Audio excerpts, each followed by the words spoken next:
अब हम देख लेते हैं अगला प्रकार। अगला प्रकार जो है वो है हमारा उपविभाजन या अंतर विभक्त दंड आरेख। तो पहले जान लेते हैं कि उपविभाजन या अंतर विभक्त दंड आरेख क्या होता है। तो उपविभाजित या अंतर विभक्त दंड आरेख वह आरेख होता है जो किसी दिए हुए संख्या के कुल मूल्य तथा उपविभाजन को प्रस्तुत करता है। किसी भी दिए हुए संख्यात्मक मूल्य के कुल उत्पादन या कुल मूल्य और कुल मूल्य तथा उपविभाजन को प्रस्तुत करता है। जैसे इस प्रकार को यानी उपविभाजित या अंतर विभक्त दंड आरेख को समझने के लिए हमने यहाँ पर एक टेबल बना रखा है और टेबल में हमने ईयर को लिया है, और टोटल प्रोडक्शन यानी इसमें दो प्रोडक्ट शामिल है। दो प्रोडक्ट कौन कौन से हैं? तो एक ग्राम यानी चना है और दूसरा राइस यानी चावल है। आप देखिए ईयर में हमने लिया है 2010, 11 एंड 12। अब हम देख रहे हैं कि ग्राम यानी 2010 में ग्राम का कितना प्रोडक्शन हुआ और 2010 में ही राइस का कितना प्रोडक्शन हुआ एंड टोटल प्रोडक्शन कितना हुआ। तो 2010 में ग्राम का जो प्रोडक्शन हुआ है वो 40 टन हुआ है एंड राइस का प्रोडक्शन कितना हुआ है? 60 टन हुआ है। इन टोटल प्रोडक्शन कितना हुआ है? तो 100 टन हुआ है। दूसरा हमने लिया है 2011 में। देख लेते हैं कि ग्राम एंड राइस का प्रोडक्शन कितना हुआ है। तो 2011 में ग्राम का जो प्रोडक्शन हुआ है वो क्या किया? 40 से इंक्रीज करके अब 50 हो गया, यानी 10 टन जो ग्राम का प्रोडक्शन है वो इंक्रीज कर गया। तो यहाँ 50 टन हमने क्या लिया है? ग्राम की प्रोडक्शन को लिया एंड राइस का जो प्रोडक्शन है वो कांस्टेंट। राइस के प्रोडक्शन में किसी भी प्रकार की कमी या वृद्धि नहीं हुई है। इन टोटल कितना हो गया? तो 110 टन हुआ। तीसरा हम देख लेते हैं 2010 में ग्राम एंड राइस का प्रोडक्शन कितना हुआ? तो ग्राम का प्रोडक्शन फिर बढ़ा हुआ है और फिर 50 से 55 टन हो गया है एंड राइस का प्रोडक्शन 60 से इंक्रीज करके 75 हो गया। इन टोटल प्रोडक्शन कितना है? तो इन टोटल 130 है। अब हमने टेबल को समझ लिया कि ईयर के चेंजिंग के साथ साथ प्रोडक्शन में भी चेंजिंग आया है, टोटल प्रोडक्शन में भी चेंज आया है यानी इंक्रीज हुआ है। अब हम देख लेते हैं इसे ग्राफ बना के कि जो उपविभाजित या अंतर विभक्त दंड आरेख होता है वो कैसे बनता है।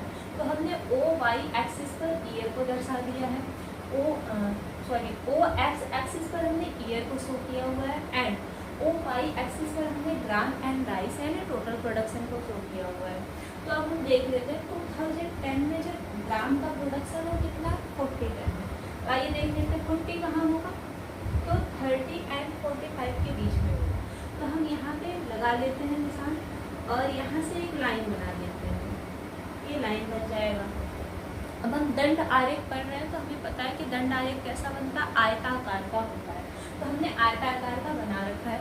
40 के सामने एक लाइन खींच देते हैं। ये हमारा किसका प्रोडक्शन हो गया? ग्राम का प्रोडक्शन हो गया 40। अब देखते हैं राइस का प्रोडक्शन कितना हो रहा है। तो राइस का हो रहा है 60, यानी 40 में हम क्या करेंगे? 60 को ऐड कर देंगे। अब इसी में हम 60 को देखेंगे। ऐसा नहीं कि इसके सामने हम 60 को दर्शा देंगे, अगर इसी के सामने हम 60 को लेके चलेंगे तो हमारा टोटल प्रोडक्शन मैच नहीं करेगा।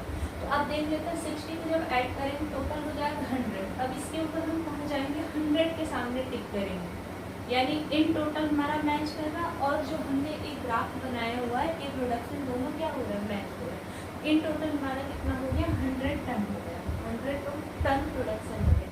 आइए एक सिंपल देखिए इसे समझ लेते हैं। तो हम ग्राम के लिए एक हॉरिजॉन्टल लाइन लेके एक सिंबल दे देते हैं कि इस लाइन से दर्शाया हुआ जो आयताकार चित्र है इसको शो कर रहा है, तो ये ग्राम को शो कर रहा है, यानी ग्राम यानी चने को शो कर रहा है।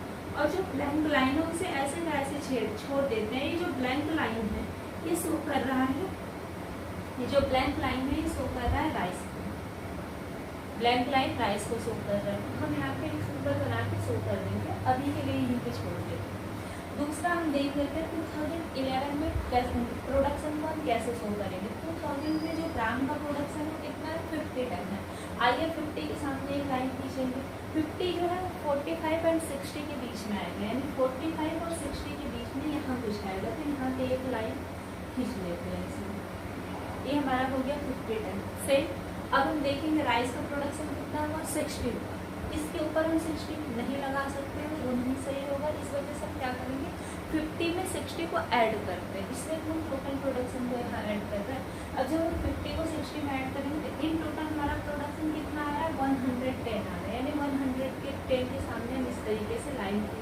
सेम हम ग्राम के सिंबल को शो करना चाह रहे तो नीचे इस तरीके से लाइन बना देंगे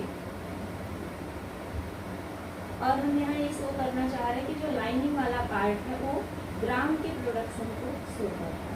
इस तरीके से आप लाइन खींच के बना देंगे। तीसरा देख लेते हैं 2011 में हमने प्रोडक्शन कितना दिया और इसे कैसे दिखाएंगे। 2011 में ग्राम का जो प्रोडक्शन हुआ है 55 का। आइए 55 जो 45 एंड 60 के बीच में आएगा कुछ यहाँ आएगा, यहाँ कर लेते हैं लाइन। अब आगे हमें दिखाना है राइस की प्रोडक्शन।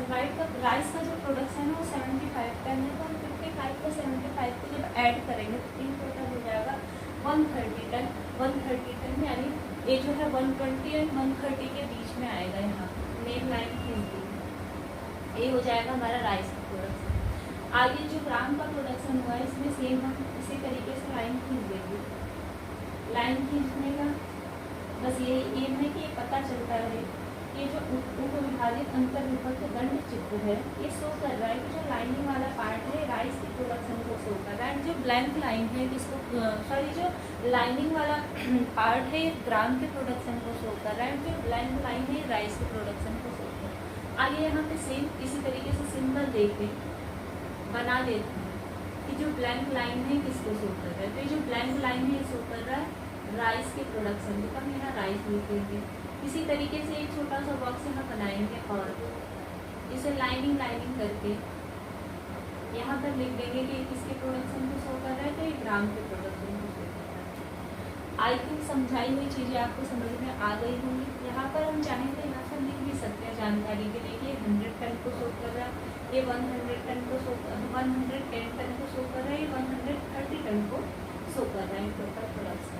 तो इस तरीके से जो है बनता है उपविभाजित या अंतर विभक्त दंड आरेख। इसमें क्या होता है कि जो संख्यात्मक तथ्य होते हैं इसमें कुल को यानी कुल संख्या को दिखाई जाती है और साथ ही उपविभाजित संख्या को भी शो किया जाता है। किस तरीके से किया जाता है इसे हम समझ चुके हैं। आइए इसे थोड़ा इरेज कर देते हैं और इरेज करने के बाद दूसरा हम प्रकार देख लेते हैं, यानी इसका अगला प्रकार देख लेते हैं कि क्या होगा। तो इसका अगला प्रकार जो है ये है प्रतिशत दंड आरेख।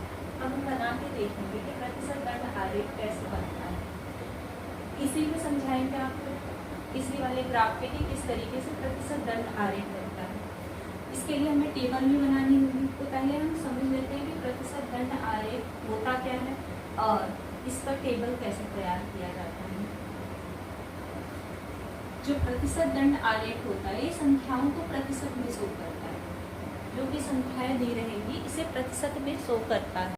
अब हम देख लेते हैं कि प्रतिशत दंड आरेख क्या होता है। तो प्रतिशत दंड आरेख वह आरेख होता है जो किसी संख्यात्मक तथ्य के विभिन्न मूल्यों को प्रतिशत में प्रस्तुत करता है, उसे हम प्रतिशत दंड आरेख। आइए इसे भी एक टेबल से हम समझते हैं। टेबल में हमने लिया हुआ सेक्टर यानी क्षेत्र को लिया, इसमें तीनों सेक्टर को लिया हुआ है, primary sector, secondary sector and territory sector. Primary sector यानी प्राथमिक क्षेत्र की बात हो रही है, सेकेंडरी सेक्टर यानी द्वितीय क्षेत्र की बात हो रही है, टेरिटरी सेक्टर यानी तृतीय क्षेत्र की बात हम कर रहे हैं। देखते 2010 एंड 11 एक ईयर हमने लिया है, दूसरा हमने लिया है 2011 एंड 12। इसमें देखते हैं प्रोडक्शन कितना होता है। तो 2010 एंड 11 में जो प्राइमरी सेक्टर का प्रोडक्शन है वो हो रहा है 60% के इक्वल। सेकेंडरी सेक्टर का जो प्रोडक्शन हो रहा है वो हो रहा है 26% के इक्वल एंड टेरिटरी सेक्टर का जो प्रोडक्शन हो रहा है वो 58% के इक्वल हो रहा है। अब इसका हम संचयी प्रतिशत निकाल लेते हैं, इसके प्रतिशत को हम क्या कर लेते हैं, ऐड कर लेते हैं, जोड़ लेते हैं और जोड़ने से हमें संचयी प्रतिशत मिलेगा। तो संचयी प्रतिशत 16 का 16 ही होगा। 16 में जब हम 26 को जोड़ लेंगे तो हो जाएगा हमारा 42% एंड 42 में जब हम 58 को ऐड कर लेंगे तो हो जाएगा हमारा 100%। और दूसरा ईयर हम देख लेते हैं 2011 एंड 12 में कितना है इनका योगदान। तो प्राइमरी सेक्टर का जो योगदान है वो है 15%, सेकेंडरी सेक्टर का जो योगदान है वो है 27% एंड टेरिटरी सेक्टर का जो योगदान है वो है 58%। इन टोटल यानी संचयी प्रतिशत इतना देख लेते हैं कितना होगा। तो 15 का 15 हो जाएगा, 15 में जब हम 27 को ऐड कर देंगे तो हो जाएगा 42% एंड 42 में जब हम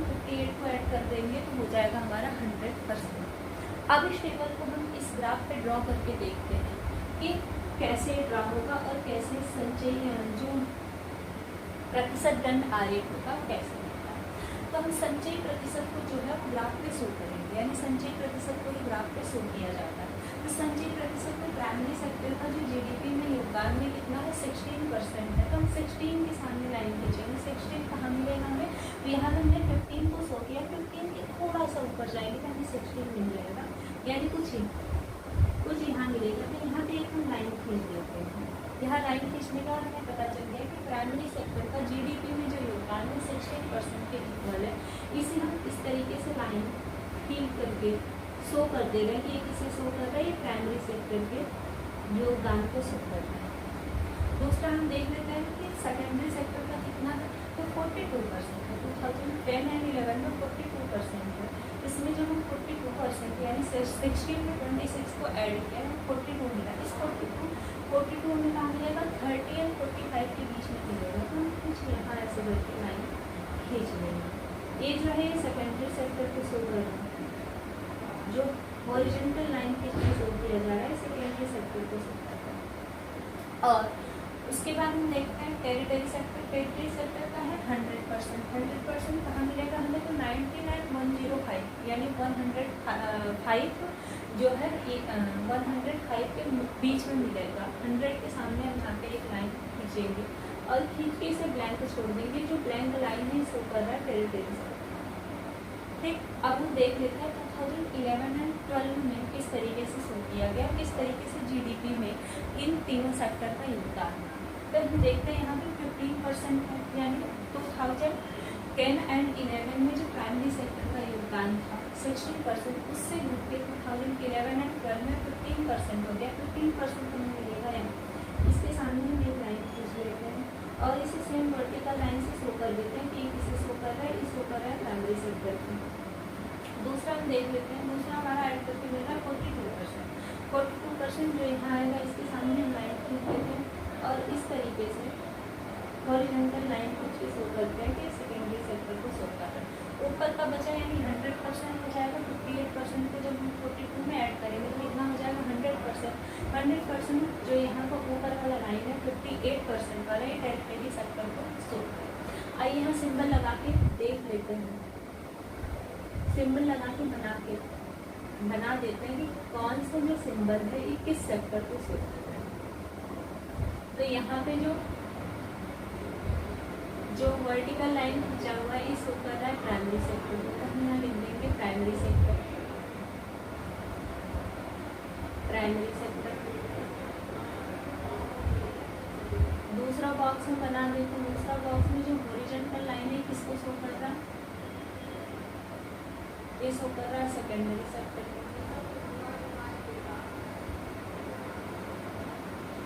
सेकेंडरी सेक्टर। जो ब्लैंक बॉक्स है शो कर रहा है टेरिटरी सेक्टर।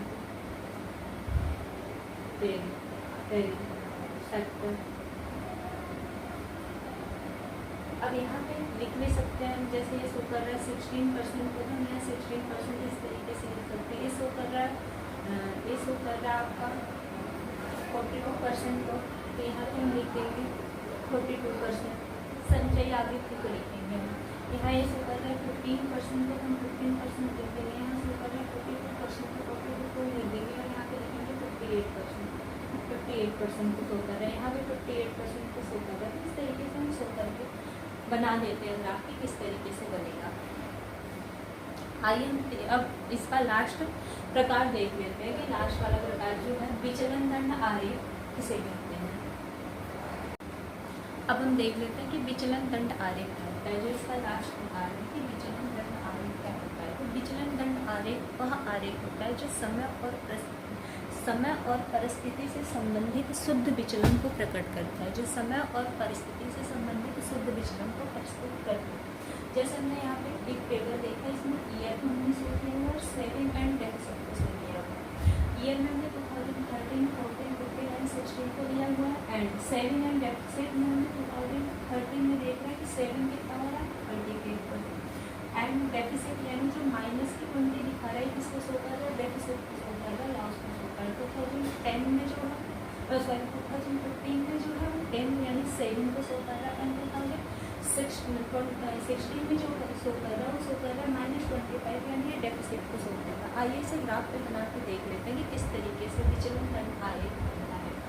तो यहाँ पर हमने ले लिया ओ वाई एक्सिस, इसमें हमने 2 खींची हुई लाइन, और आप देख रहे हैं कि हर बार जो है यहाँ पे लाइन खत्म हो जाती है ओ के बाद, यानी ओरिजिन पॉइंट के बाद लाइन खत्म हो जाती है, लेकिन इस बार मैंने नीचे की जो लाइन खींची हुई है, और हमें पता है कि नीचे की जो लाइन खींची जाती है माइनस को शो करता है। तो हमने यहाँ पे -10 -20 एंड -13 को शो किया हुआ, यहाँ पे +10 +20 एंड +13 को शो 30 को शो किया हुआ। ओ वाई एक्सिस पर हमने सेविंग एंड डेफिसिट को शो किया हुआ, एंड ओ एक्स एक्सिस पर ईयर को शो किया हुआ। देख रहे हैं 2013, 14, 15 एंड 16 को शो किया हुआ। अब हम देख रहे हैं यहाँ पे पहला क्या है, 2013 में 30 दिखा रहा है, 2013 में 30 यानी इसको शो कर रहा है, सेविंग को शो कर रहा है। 30 यानी +13 में शो करना होगा, तो यहाँ पे एक आयताकार चित्र बना देना कि +30 को शो कर रहा है। अब बात आ रही है कि -30, तो अगर हम इस लाइन को ना बनाते हो -20 हम कहाँ शो कर पाते, नहीं कर पाते, तो नीचे यहाँ पे एक लाइन बनाए हुए जो -9 को शो करता है, तो हम यहाँ पे -20 का सामने खींच के आयताकार चित्र बनाते हैं। तीसरा 2015 में 10 को शो करना है, यानी +10 को शो करना है, किसको शो कर रहा है, इस सेविंग को शो कर रहा है। अगला और लास्ट में 2016 में 25 यानी यहाँ पे आएगा 20 एंड 30 के बीच में आएगा, यहाँ पर एक आयताकार चित्र बना दिया।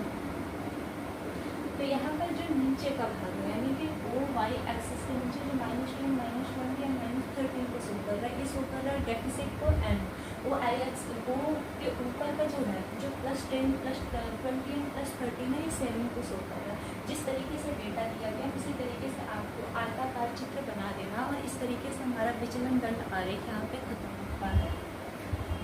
और दंड आरेख के सभी प्रकार को हम यहाँ पे देख चुके हैं। Thank you for watching.